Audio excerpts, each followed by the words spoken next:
አሁን ደግሞ ትንሽ ለመጨመር ነው። እውቁ ድምፃዊ አለማየሁ እሸቴ አንድ የሙዚቃ ስራ አለው። ከሰው ቤት እንጀራ ካልጫው መረቁ የእናት ቤት ይሻላል ዘንጋዳው ደረቁ ይላል። ከሰው ቤት እንጀራ ካልጫው መረቁ የእናት ቤት ይሻላል ዘንጋዳው ደረቁ ይላል። ከዛ ደግሞ እንደዚህ የሚለው በጣም ልቤን ይነካኛል። እናት ለምን ትሙት ትኑር አጎንብሳ የምታሳድግ ናት በችጋር ተጠብሳ ደግሞ ይላል። እናት ለምን ትሙት ትኑር አጎንብሳ የምታሳድግ ናት በችግር ተጠብሳ ይላል። በጣም ልብ ይነካል። አሁን ስለ ፍቅሮች ስናወራ ሁሉንም አይነት አይተናል።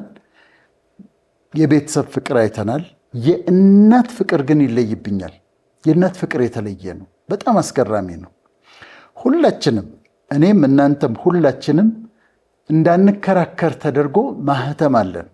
እዚች ሆዳችን ላይ አንዲት ጠባሳ አለች፣ ውስጥ የገባች አንዲት ጠባሳ አለች፣ እምብርት የምትባል አምብሊከስ የምትባል እሷ ማስረጃ ነች፣ የእናትን ማንነት ማስረጃ ነች። ምክንያቱም እዚህ ቦታ ላይ ማህፀን ውስጥ እያለን አምብሊካል ኮርድ የሚባል ገመድ ነበረ። ርዝመቱ 50 ሴንቲሜትር የሚሆን አምብሊካል ኮርድ የሚባል ነገር ነበረ። ከእናታችን ማህፀን ጋር ከፕላሴንታው ጋር የሚገናኝ 50 ሴንቲሜትር የሆነ አምብሊካል ኮርድ ነበረ። በዛ ኮርድ ምን ነበር የምናደርገው? እናታችን ማህፀን ውስጥ ሆነን ከምትበላው እንካፈላለን፣ ከምትጠጣው እንካፈላለን፣ ከምትተነፍሰው እንወስዳለን።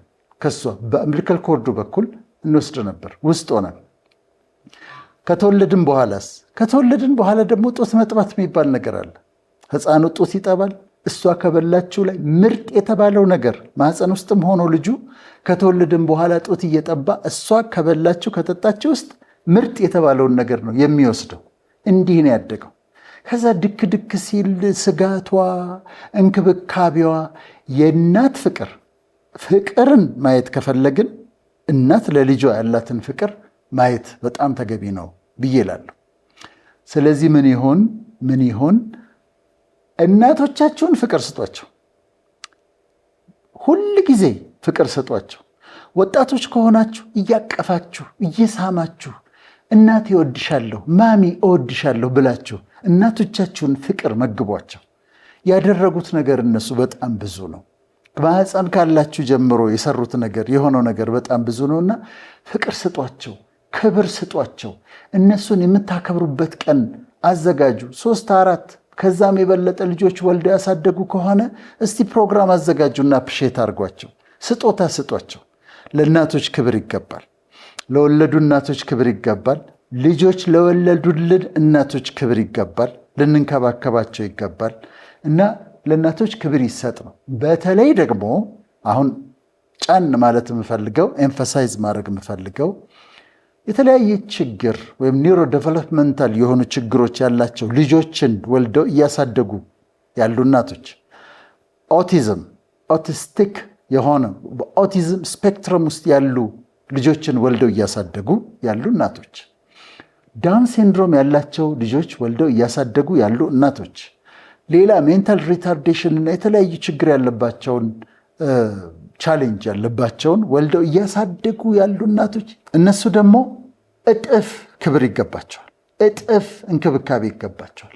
ዘመዶቻችሁ መካከል እንደዚህ አይነት እናቶች ካሉ አግዟቸው፣ አበርቷቸው፣ ጎበዝ በሏቸው። እነዚህ ችግሮች እርግማን አይደሉም በፍጹም። እነዚህ ችግሮች የርኩስ መንፈስ ጋር ግንኙነት የላቸውም። እነዚህ ምክንያታቸው ሌላ ነው። ስለዚህ እነዚህ ልጆች እንዲንከባከቡ እርዳታ፣ እገዛ ያስፈልጋቸዋልና አግዟቸው። ክብር ለእናቶች ይሁን። ስጦታ ለእናቶቻችሁ ስጡ። ይህንን ነው እኔም ደግሞ ለእናቶች ያለኝን አክብሮት በዚህ ፕሮግራም መግለጽ እፈልጋለሁ። አመሰግናለሁ።